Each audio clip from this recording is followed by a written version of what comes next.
सध्या महाराष्ट्रभर गाजत असलेला विषय म्हणजे अशोक खरात, एप्स्टीन फाईल नावाची, अशोक खरात नावाची एप्स्टीन फाईल। आणि यामध्ये अनेक धक्कादायक खुलासे खरं तर आरटीआय सामाजिक कार्यकर्ता अंजली दामानिया यांनी पुराव्यानिशी सिद्ध केलं आणि सांगितलं की अशोक खरात बरोबर कोणाकोणाचं किती वेळा बोलणं होतं आणि किती वेळा कॉल होते आणि स्वतःहून किती वेळा कॉल केले।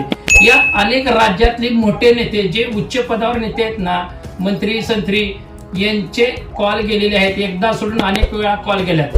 विचार करा, जर हे मंत्री असतील, जर हे नेते मंडळी असतील, जे बसलेत खुर्चीवर बसलेले आपल्याला देशाचे गृहमंत्री दिसतात, राज्याचे गृहमंत्री, मुख्यमंत्री आपल्याला त्यांच्याबरोबर खुर्चीला खुर्ची लागून बसलेले दिसतात।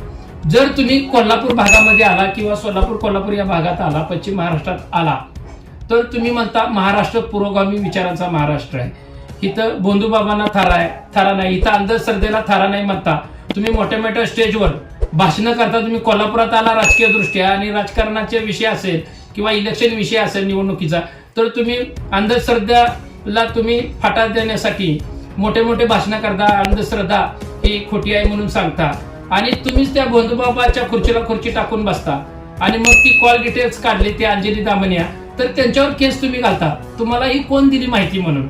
जरा तरी जनाची मनाची नाही लाज वाटू दे त्या अंधभक्त कार्यकर्त्यांनो। एक तर त्यांनी माहिती काढून दिली ती दिली, तुमचं सरकार काय झोपी गेलं काय? तुमच्या सरकारमधल्या मंत्र्यांना, आमदारांना, खासदारांना माहित नव्हतं का तो भोंदूबाबा काय करतोय ते? 8-10 वेळा तुमचं 15-15, 17-20 वेळा कॉल केलेला आहे तुमचं। हा, त्या मंत्र्यांचं कॉल गेल्या, त्या आमदारांचं कॉल गेले असतील, नेते मंडळीचं कॉल गेले असतील, आणि तरी तुम्ही म्हणता अंजली दामनियांना पहिला अटक करा, त्यांच्यावर गुन्हा नोंद करा, त्यांना कोण एवढी सगळी माहिती दिली म्हणून। अरे त्यांनी माहिती काढली, तुमचं तुम्ही काय करता? तुम्ही झोपा काढायचं काम करता तुम्ही। तुम्हाला दुसरं काय धंदा नाही? एखादा व्यक्ती देशातला, महाराष्ट्राला चांगलं काम करतोय, चांगल्या बातम्या दाखवतोय, चांगलं समाज प्रबोधन करतोय, तर लगेच त्याच्यावर अंधभक्त पाहिजे तसं ताशेर ओढतात, शब्दाचं बाण सोडतात। दुसरं काही त्यांना कामधंदा सरकारनं दिलेला नाही। आमच्या विरोधात कोण बोललं की तुम्ही भुकायचंच नसतं, बाकी दुसरं काय काम करायचं नाही। एकंदरीत महाराष्ट्राची स्थिती अशीच आहे। म्हणून अंधश्रद्धाला खत पाणी घालायचं काम जर कोणी केलं असेल, त्या अशोक खरात बरोबर ज्यांनी कॉल केल्यात का नाही, एक वेळा सोडून अनेक वेळा, ठीक आहे एकदा माणूस कॉल करतो कामानिमित्त, पण अनेक वेळा कॉल केला, त्या सगळेजण अंधभक्त आहेत आणि त्यांना ही अंधश्रद्धा चांगली महाराष्ट्रामध्ये पोचायची असंच एकंदरीत वाटते।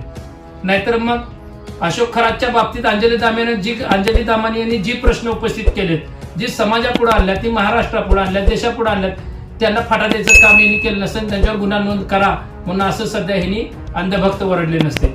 धन्यवाद।